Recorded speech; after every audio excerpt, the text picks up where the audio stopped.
Hello everyone. आप सभी का स्वागत है AQ2 रैंकर्स में। तो फोर्थ सेमेस्टर के जो एग्जाम्स है वो 27 जुलाई से है लगभग। अभी तक कोई कंफर्मेशन डेट नहीं आई है। कंफर्म डेट अभी तक आई नहीं है। तो पढ़ाई शुरू करते हुए जितने भी इंपॉर्टेंट टॉपिक्स है मैं सबको धीरे धीरे बताऊंगा कि कौन कौन से सब्जेक्ट में कौन कौन से इंपॉर्टेंट टॉपिक है जो एग्जाम्स में आ चुके हैं। तो हम लोग स्टार्ट करते हैं TFL से। तो TFL की यूनिट 1 में जो सबसे इंपॉर्टेंट टॉपिक हमारा वो है DFA। डीएफए का डेफिनेशंस, उसके जो टपल्स होते हैं वो डीएफए कैसे कंस्ट्रक्ट होता है। फिर एनएफए के जो टपल्स है वो और कैसे कंस्ट्रक्ट होते हैं। फिर एनएफए टू डीएफए कन्वर्जन पढ़ना हमको। फिर epsilon NFA to DFA conversion पढ़ना है। डीएफए का मिनिमाइजेशन पढ़ना है। एनएफए कंस्ट्रक्शन जैसे divided by 4, divided by 6, divided by 5, ये सब का जो एनएफए कंस्ट्रक्शन होता है वो करना है हमको। मिले एंड मोरे मशीन का डेफिनेशन और कैसे बनते हैं ये सब हमको पढ़ना है। तो यूनिट 1 में ये सारे इंपॉर्टेंट है हमारे। फिर आते हैं यूनिट 2 में। तो यूनिट 2 में जो सबसे इंपॉर्टेंट है वो रेगुलर एक्सप्रेशंस क्या होते हैं, कैसे रेगुलर एक्सप्रेशंस हम लोग एनएफए डीएफए में कन्वर्जन करते हैं। ये सब चीज़ों को करेंगे हम लोग। फिर क्लींस थ्योरम बहुत इंपॉर्टेंट टॉपिक है हमारा यहाँ पे। इसमें जो सबसे इंपॉर्टेंट टॉपिक है वो हमारे तीन है ये। क्लींस थ्योरम, आर्डेंस थ्योरम और पंपिंग लेवा। पिछले साल आर्डेंस थ्योरम से तो नहीं आया था, बट पंपिंग लेवा से क्वेश्चन आया था एंड क्लींस थ्योरम से भी आया था। लेकिन आर्डेंस थ्योरम आने के बहुत ज़्यादा chances, sorry sorry sorry, Arden's theorem भी आया था। तो ये दोनों आए थे और क्लीन थ्योरम पिछली बार नहीं आया था। तो आपको क्या करना है कि ये सब जितने भी 5 टॉपिक आपको दिख रहे हैं अच्छे से प्रिपेयर करना है। और ये सारे चीज़ मैं कवर करवा दूंगा। वीडियो जैसे अपलोड होने शुरू होंगे 20 तारीख के बाद से। तो तैयारी शुरू हो जाएगी। तब तक आप लोग अच्छे से पढ़ लीजिए। मैं रिवीजन के लिए वीडियोस लाऊंगा और जो भी लोग 20 तारीख के बाद पढ़ेंगे मैं गारंटी के साथ कहता हूँ कि उनको पास होने की गारंटी मैं देता हूँ। तो यूनिट 2 से हमारे थे रेगुलर एक्सप्रेशंस क्या क्या होते हैं, रेगुलर एक्सप्रेशन से एनएफए डीएफए कैसे कंस्ट्रक्ट होता है। क्लींस थ्योरम पढ़ना है हमको, आर्डेंस थ्योरम पढ़ना है और पंपिंग लेमा। ये बहुत ज़्यादा इंपॉर्टेंट है। अगर आप इतना कर लेते हो तो आराम से 10-15 नंबर यहाँ से स्कोर कर लेंगे।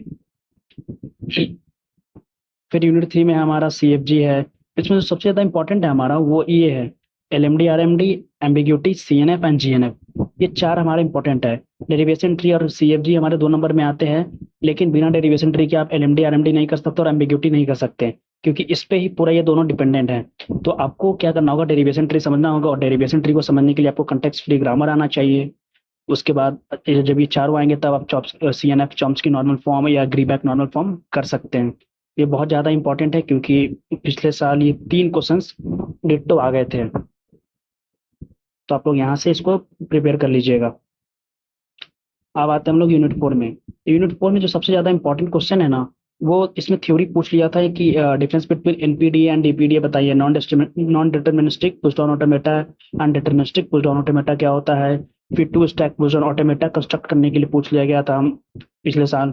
पुश डाउन ऑटोमेटा भी बनाने के लिए, पुश डाउन ऑटोमेटा ये सब बहुत ईजी है, इजीली तरीके से बन जाते हैं। इन सब चीज़ों को करना है तो हमको करना है push down automata, non deterministic PDA, फिर इन दोनों में डिफरेंस। फिर हमारा ये कंटेक्स्ट फ्री लैंग्वेज क्या होता है, कंटेक्स्ट फ्री ग्रामर और कंटेक्स्ट फ्री लैंग्वेज में दोनों का डिफरेंस है, हमको वो पढ़ना है। पुश डाउन ऑटोमेटा पढ़ना बहुत इंपॉर्टेंट है। क्लोजर प्रॉपर्टी ऑफ CFL जो कंटेक्स्ट फ्री लैंग्वेज है उसके क्या क्या क्लोजर प्रॉपर्टी है, उन सब चीज़ों को हमको पढ़ना। तो यूनिट 4 से ये 6 टॉपिक हमारे बहुत ही ज़्यादा इंपॉर्टेंट है। अब हम लोग आते हैं यूनिट 5। यूनिट 5 से मैं बता दूं कि एक न्यूमेरिकल आता है जो ट्यूरिंग मशीन बनानी होती है। बाकी सब इसमें थ्योरेटिकल आता है। अब थ्योरी में क्या क्या आती है, यूनिवर्सल ट्यूरिंग मशीन क्या होता है, चेस-थेसिस थ्योरम क्या होता है, recursive and recursively analytical language क्या होता है, हाल्टिंग प्रॉब्लम क्या होता है, पोस्ट करंट करस्पॉन्डेंस प्रॉब्लम क्या होता है। ये 4 थ्योरी आपके रखे हुए हैं। एक ही क्वेश्चन में पूछ लेगा। एक क्वेश्चन में ऐसे पूछ लेगा कि ये यूनिवर्सल ट्यूरिंग मशीन बताइए और ये recursive and recursively analytical language बताइए क्या क्या होते हैं। फिर एक में पूछ लेगा चेस-थेसिस थ्योरम क्या होता है, पोस्ट कॉरेस्पॉन्डेंस या हाल्टिंग प्रॉब्लम क्या होता है। ये नहीं तो क्या करता है पता है, मतलब जैसे कहेगा कि write a short note universal Turing machine, Church's thesis, इन सबको एक ही क्वेश्चन में ऐसे करके दे देता है यहाँ तक। Linear bounded automata, modification of Turing machine हमको पढ़ना है। क्या ट्यूरिंग मशीन के अंदर मॉडिफिकेशन कैसे कैसे कर सकते हैं, मॉडिफिकेशन होता क्या है। हमको लीनियर बाउंडेड ऑटोमेटा भी पढ़ना है इसके अंदर।